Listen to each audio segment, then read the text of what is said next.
How's it going, everyone? Want to give you guys a brief update on Digimon Story Time Stranger, an update on when we're gonna get more updates, so we'll talk about that. I also want to ask you guys a question that I saw a little bit in my last video that I was not shocked by, but a little bit surprised, and that's regarding the game's price point. So we'll get to that in a little bit because I think that's a discussion worth having. But right off the bat, as you all know, Digimon Story Time Stranger is the latest Digimon Story title, the first one in, I believe, 8 years. I think it was going back to 2017 where Hacker's Memory was released. Cyber Sleuth was the first game, and then Hacker's Memory was the follow-up, and we knew that another Digimon Story game was in development, but honestly, after so many years went by, I was a little bit concerned with the development of the game, but it was announced at State of Play, and thankfully, it was one of those announcements that the game got revealed, good to go, and it's supposed to be revealed in 2025, and Bandai Namco, generally speaking, is pretty good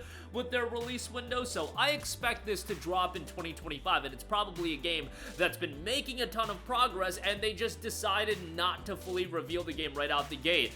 You know, a lot of publishers in the last few years reveal their games way too early, and I think the industry, you know, everything is gonna be a little bit different, but I do see the industry going the route of a lot of these games nowadays are now going back to being revealed a year or two before they are scheduled to be released instead of 5-6 years in advance. Obviously, you still get the meme 5 to 6 year in advance reveals, but generally speaking, you're seeing a lot of these reveals that they're coming out soon thereafter. But the trailer that we got at State of Play was fairly brief, but we are gonna get much more information on Digimon Story Time Stranger next month as a part of Digimon Con, which I believe is the 25th anniversary of Digimon Con as well. There's gonna be other Digimon announcements and reveals, but what they have officially confirmed is Digimon Anime 25th Anniversary Commemorative Preview. That's like a music video.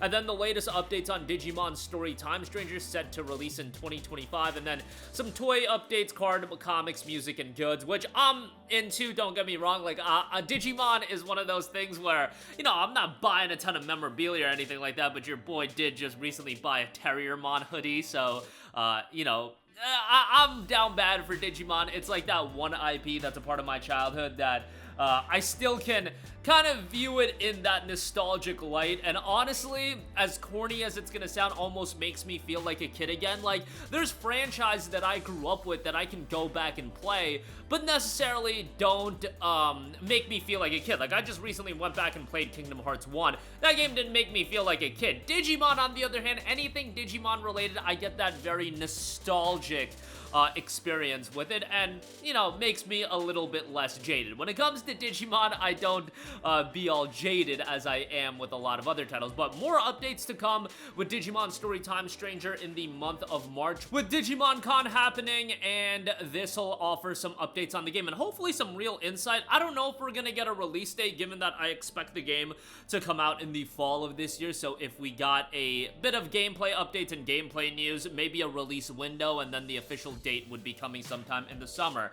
But moving on from that, I did see a lot of discourse in my comment section in the last video where we did mention that the game was going to be priced at $70, and I saw a lot of pushback on that, and I really don't feel like it's fair that we talk about whether or not the game is overpriced or anything like that until we get more insight into what this game is. And based on the brief trailer that we got and based on reading between the tea leaves, it does seem like this is going to be an expanded Digimon Story game. Cyber Sleuth and Hacker's Memory, by the way, were both priced at $60, and that was 7-8 years ago, and the regular price for games these days is $70.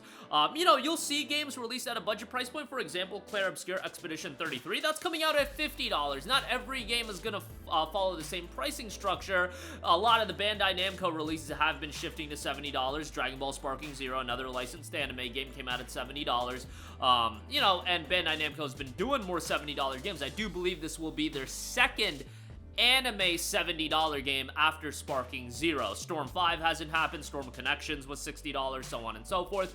But you're probably gonna get 50 to 70 hours of gameplay out of Time Stranger, and for $70, I do think that's a lot of content for your dollar, and ultimately, it's going to be a case of, I feel, the hardcore Digimon fans and the fans of Digimon are gonna pick up Time Stranger for 70 bucks, and then if you're a fringe fan or you have some nostalgia for Digimon but you don't want to pick up the game at $70, wait for a sale. It'll eventually go on sale and then you can pick it up then. And maybe it is a little bit hypocritical when I do criticize high price points in a lot of other games, but more often than not, I'm criticizing things like the fake early access gimmick, which I don't rule out that Story Time Stranger could adopt that gimmick given that Sparking Zero adopted that gimmick, but we don't know about that yet. And I will criticize the game if there's nonsense like that. If there's exclusive Digimon in a deluxe edition, which I could totally see that happening. I'm not gonna lie, I could totally see that happening, given that, you know, we're 8 years removed from the last Digimon Story title, and the game has changed from Bandai Namco's perspective as far as how they do deluxe editions and ultimate editions, and we'll talk about that when we get to it, but for now, I don't think the $70 price point is that crazy, but I can definitely understand the pushback, because Digimon Story, it was never this big budget AAA JRPG series. Yes, it was priced at $60, but I think a lot of people would be of the mindset that that price point for Digimon Story Cyber Sleuth was a little bit high, because if you remember, Cyber Sleuth, I believe initially was a PlayStation Vita game. I'm trying to pull this up. Yeah, it was a PlayStation Vita game that came out all the way back in 2015, and then it came out on PlayStation 4 and PS Vita as well, simultaneously in 2016, and then ultimately got ported to Switch and Windows as well after that. But let me know your guys' thoughts on the $70 price point. I really want to hear your guys' perspective on that, because I do think we're going to hear a lot of different input on a lot of people being like, hey, it's a premier title, it looks to be expanded upon above Digimon Story Cyber Sleuth and Hacker's Memory, and $10 more than that, I don't think it's the biggest deal in the world. Ultimately, we gotta see the content in the game, and I can make a bigger judgment call on that after that. But that'll do it for me. Let me know all of your thoughts in the comment section down below. More info is to come next month, so be on the lookout for that, but sound off down below in the comment section. Thank you for watching, and goodbye. Hey guys, we hope you enjoyed the video, and if you did, make sure to hit the subscribe button, and if you're already subscribed, do us a favor and hit the bell icon. This way you'll be notified whenever we post a new video. That's the best way to keep up with all of our uploads, and we usually try to upload 2 videos a day. And with the bell icon hit, you'll be notified whenever we do upload a video. As always, thanks for watching.